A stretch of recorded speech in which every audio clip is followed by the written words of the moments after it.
Hello YouTubers, it's your boy Luke. I'm here to do a weekly report as part of my new job as a bus driver to bring you what training you need when you have not got your Category D, also known as a PCV license, which was known as a PSV. What's been happening? Well, been given the introduction to Stagecoach. Went really well. I have to say, getting to know the ropes of the place was quite easy. You know where everything is. I know where my control room is, I know where the manager's office is, and I know where canteen is, the sort of basic stuff, the toilets and all that. We all got given the walk around on the Monday of the bus station site in this Exeter city centre. That went really well. Then after that, we then started getting on to a bit more of the CPC sort of stuff. It was just more, the first day was more to sort of understand Stagecoach and more of what they expect from us and what we expect from them, and more of the other stuff as well, like attitude, dress code, all this sort of stuff. And and had a bit of training on customer service and everything. So we had that in the sort of the basics of how to deal with a fire. So we've been given fire training as well, like talking about what extinguishers do we use, etc. Then after that, come day 2, we go down to the Matford site, which is the brand new site, which is going to be permanent. Especially because, as everyone who is watching this knows, Exeter is going to be going under a massive multi-million-pound redevelopment scheme, and being well documented in the Express and Echo and the Torquay Herald, as far as I know. Don't know anywhere else, but I know it has been on there. Right, there is a lot of stuff that's going to be going on with it. I'm gonna, just best thing to do is just put Exeter bus station plans. There you are. That's all you need to know. And then you search it up, and it comes up with document after document after document after document. Very easy to find. So then from that, Wednesday it's in the training school, the driver training school. As I've never held a Category D license before, I've never had a CPC card, which means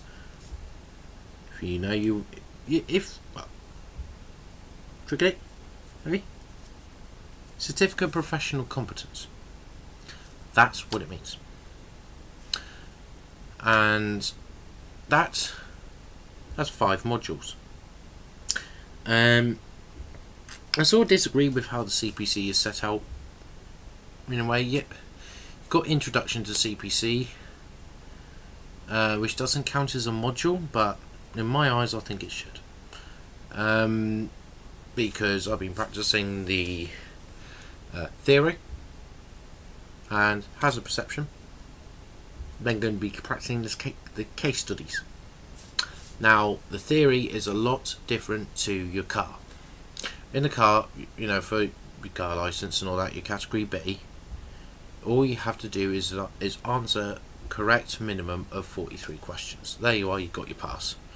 And then it's about the 60s area for your about your hazard perception, which is the same, applies to the Category D, right?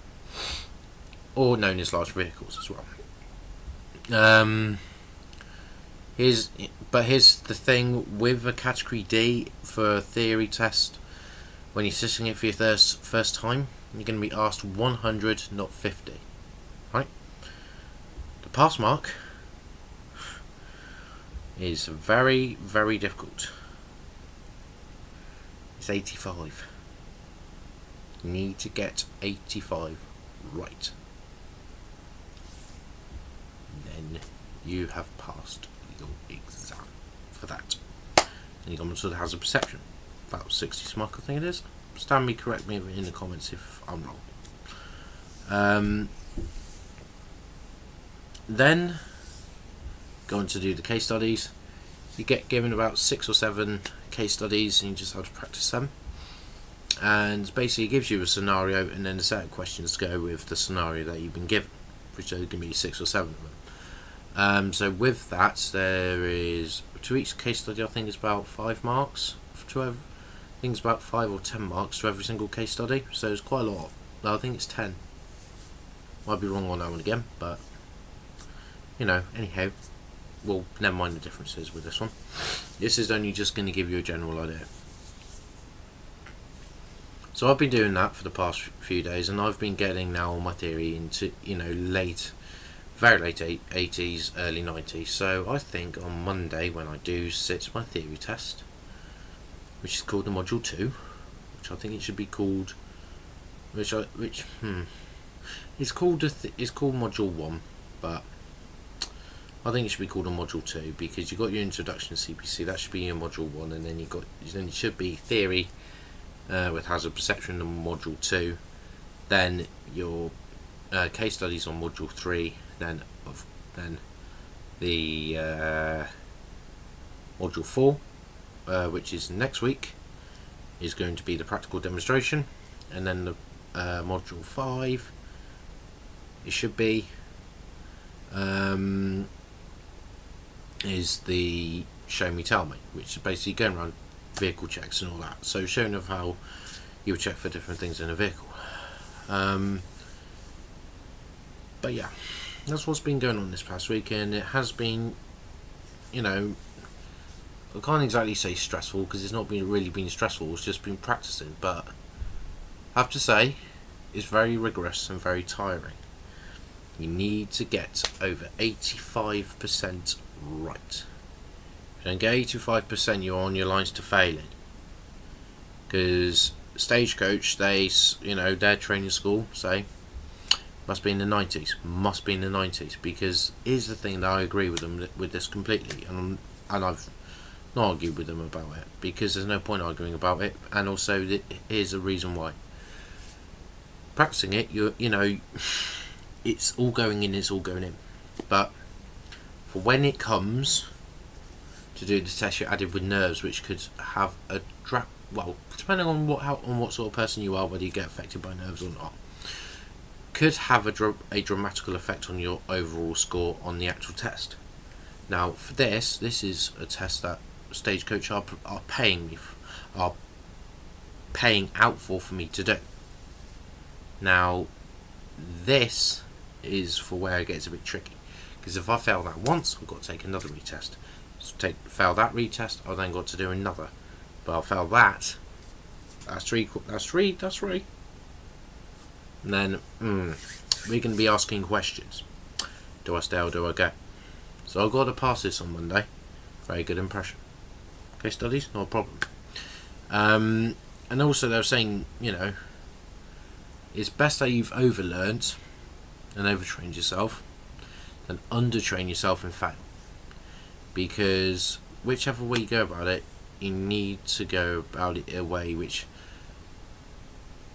you've got all the information. If you don't do that, then you're set to fail. You are guaranteed set to fail.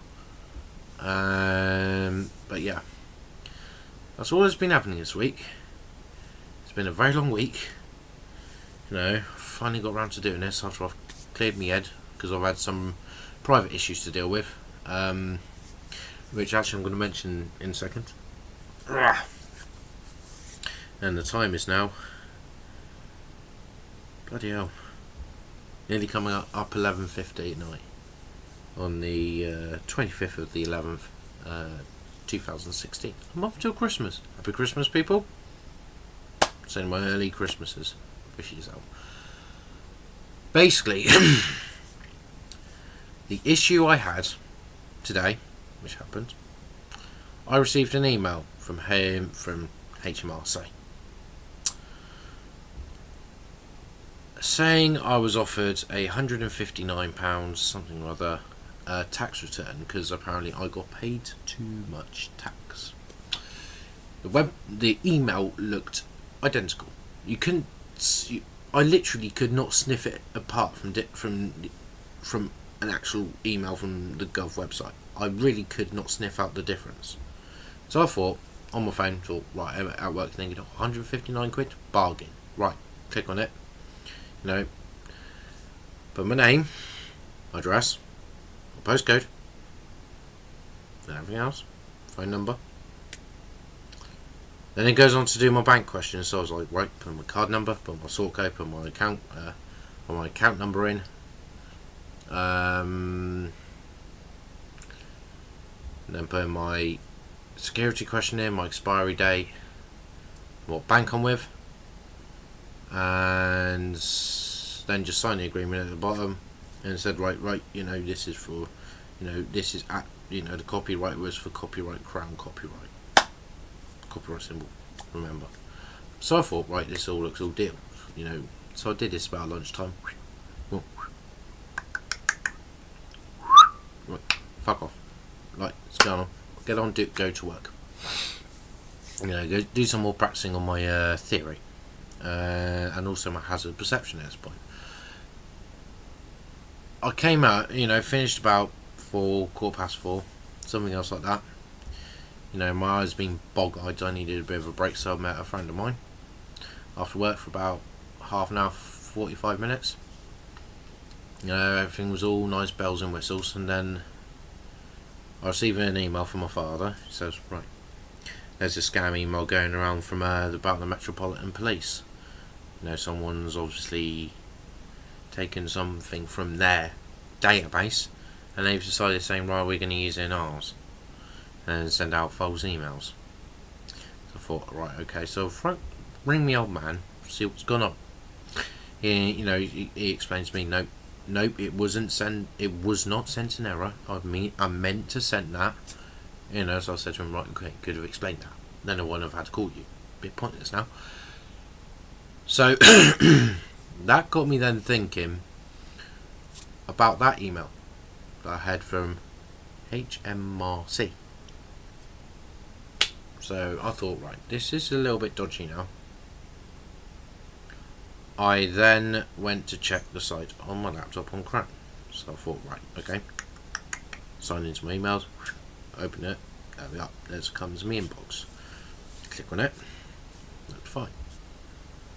Click on the link, bang! Big red screen saying phishing scam site. It's like, and I was there, my heart stopped for 5 minutes. I was there looking at the screen like,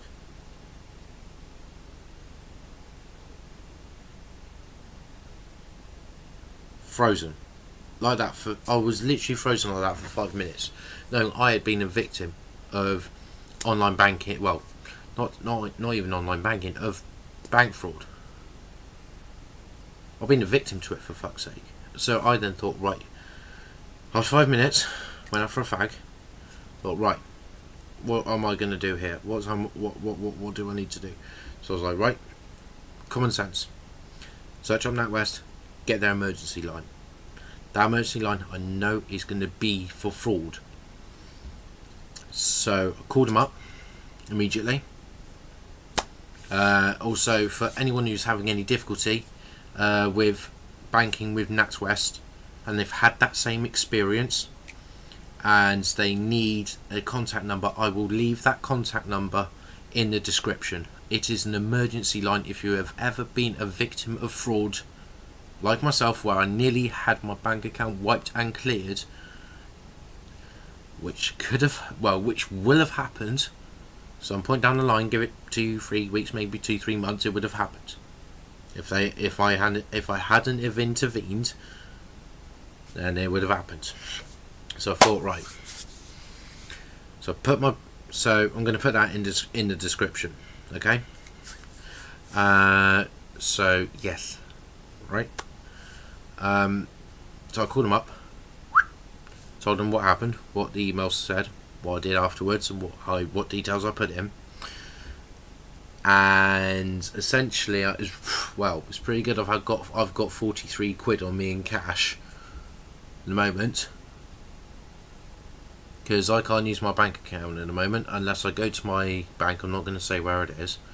Unless I go to the bank I'm registered with NatWest, And saying, right, okay, whenever you need to take out cash from your account before your new card arrives, got to go up there and show my ID. Then I can get them. Then I can get my money. Take my account number. Take my sort code. With the ID, which I'll probably take my driving license or whatever if I've got it. And they're sending me a new card. So that goes for a big warning, people. Emails can be deceptive.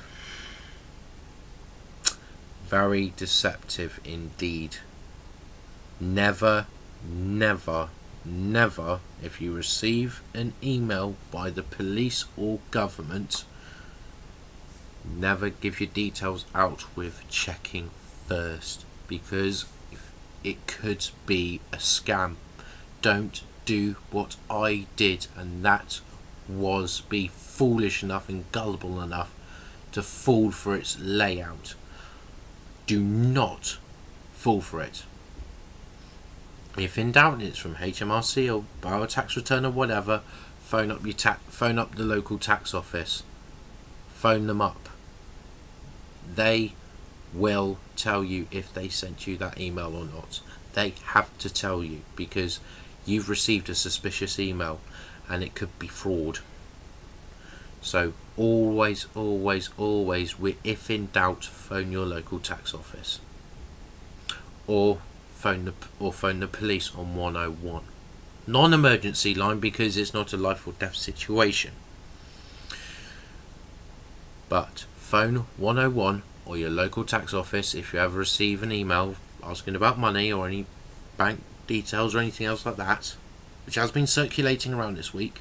So I'm a bit frightened myself of even my own protection or my bank. So please make sure, if in doubt, contact the police or the tax office.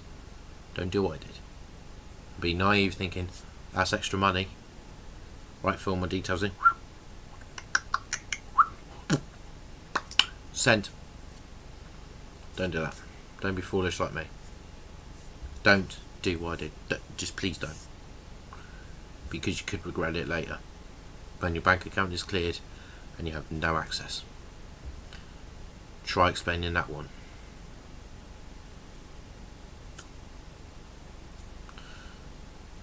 So yeah, guys, be careful. Emails are deceptive. They can deceive you, to make you believe, to make you think, to make you want to have hope. And I'm very surprised, very, very surprised that email didn't go into my spam box or junk emails, whichever account you have. I am very surprised that one completely, with the security of what it's referencing to.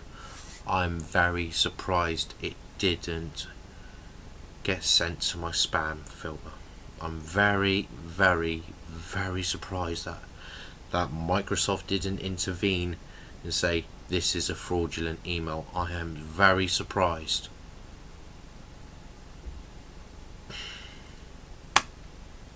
How these people get hold of your details worries me to the death. It worries me so much that social security could be a risk. But anyway, going off topic now. But yes, what's happening next week? Well, theory testing and case study on Monday. Get through all that theory work, get away through that. Tuesday,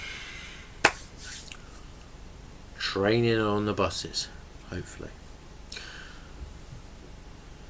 Then show me tell me from Thursday or Friday, or maybe the week after that. And then it's out on the buses for real. 3 weeks with a mentor. That's when I've passed. That's when I'm fully qualified. It's nearly fully qualified. After I've done the stuff with my mentor. That's it. That's me done. I'm out on the roads. So yes, for anyone living in the Devon area who catches stagecoach buses, I could be seeing you very soon. Remember his face? You saw it here first. Trainee bus driver, only 19. And that's the reason why I'm making this. The bus, the amateur bus the amateur bus driver diaries. This is a new series, doing it once a week. I hope to upload this by Friday night, midnight, into early morning of Saturday. So be careful. If it does say, this is going to be going into the next day now. It says the 25th on there, but actually I know it's going to be up and here by the 26th. By the time I've done it, put on descriptions, get the emergency line number, insert that in. It's going to be, till about 1 o'clock. About 1 o'clock, I reckon, and be live. So I hope to release this by every Friday night, or into the early hours of Saturday morning. So that's a reference. That's it from the amateur bus driver diary, amateur bus driver diaries. I have to get used to that. Keep safe, be good, and drive safe. Don't be a fucking prat like I was that fell for that scam. Don't be a cunt. Okay? Right? Stay safe. Speak to you ladies. See you next week. Goodbye.